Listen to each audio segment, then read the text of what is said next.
Welcome back to BNG Hockey, where it's always black and gold. Well, another Bruins development camp has come and gone, and they certainly have some exciting young prospects in this group, but none more exciting than James Hagens. And it's caused a bit of a stir in the Boston Bruins fan community. Should this kid make the team? Let's talk about it.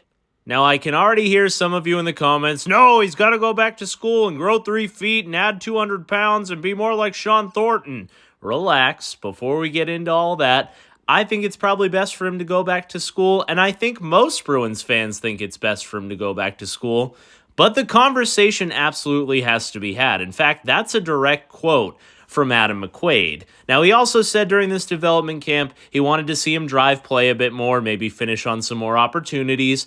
Obviously, he asked to add a little bit more muscle, a little bit more size, and anytime this kid plays a game of hockey, that's going to be some added experience and help him get closer to the NHL game. But will it be more beneficial to this player in the long term playing those games at the college level or already starting those games in the NHL? Now, I definitely believe he could grow his game more at BC. He's going to play an even bigger role, which is surprising because he played first-line minutes and was a heavily relied on guy in his freshman season. But now with some of the talent leaving, he's the guy. So you got to think he'll go and put even more points up. He was still a point per game last season, so it's not like he wasn't that impressive. I feel like I keep seeing that from some Bruins fans, that he didn't do too well. And yes, he didn't put up his 102 points in 58 games like he did with the development program, but a point per game as a freshman is pretty darn good. And I do still want to see him grow some chemistry with other Bruins prospects and dominate at the college level. That would be good to see, and I wouldn't rule out him signing with the Bruins at the end of the college season, so it's really not that far away.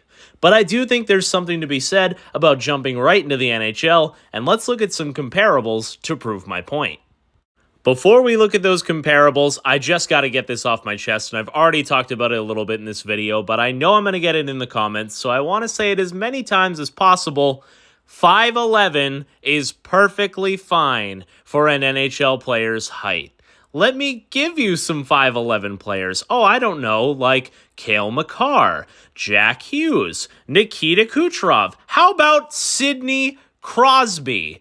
Or maybe even guys who are smaller, Braden Point, Patrick Kane, Kirill Kaprizov, all 5'10", because Hagens is a little bit in between 5'10", 5'11", depending on what website you read. But I'm so tired of seeing that from Bruins fans or NHL media in general. This is the time of the young, fast, skilled player. And the smaller you are, the better these days when it comes to these all-stars, because they're putting up the numbers. So gone are the days of the 6'6" superstar, so don't worry about that. This kid's going to put on muscle, he's going to grow as a man and as a player, and be just fine at the height he is. That being said, let's look at a couple comparables. I'll give you the good, and I'll give you the bad. Let's start off with Jack Hughes. That's his closest NHL comparable. In his first season in 61 games, he had 7 goals, 14 assists for a total of 21 points. Definitely not a banner season, but I'm sure he learned a lot from that. Played a lot against NHL players, played with some top talent, even though that was a pretty bad Devils team, and learned the bumps and bruises along the way, something that he wouldn't have learned dominating at the college level, putting up 100 points in 30 games. Now you could also look at the positive at a guy like Macklin Celebrini, who in 70 games had 25 goals, 38 assists, for a total of 63 points. And as we all know, that San Jose Sharks roster stinks. So having guys like Tanner Jeannot and Mikey Eyssimont on your wings isn't too different from what San Jose had on Celebrini's wings. Now, obviously, they have some young talent as well, and I do think Celebrini's a better player at this point in his career than James Hagens probably is, but Hagens really isn't that far behind. And I know the point I'm making here is of 2 first overall picks, and Hagens is a 7th overall pick, but he was projected to be a first overall pick. We're already seeing guys like O'Brien for the Kraken sign an entry-level deal. Probably won't make the team for them, but he's going to get a shot at it, and I just think it shouldn't be out of the question for a Bruins roster that desperately needs skill and talent. Now, I have high hopes for this kid. By no means do I want to ruin his development, but I really don't think it would hurt him that much. And to me, what is he going to learn when 10 games in, he's better than any college player in the world? Because I really think this kid is that far along that maybe he could play about 5 more college games and he's good to go. He's ready for the NHL. And obviously, I don't think he's going to put up a 70-point season. But could he put up a 40 or a 50-point season? If you play him with David Pastrnak, does that connect right away? Could you play him on the wing and let him learn NHL hockey that way, or further down in the lineup and let him slowly progress his way up the lines as he kind of finds his way? I don't think it would be the worst thing for him just because it's a player who I think is a lot closer to being NHL ready than not.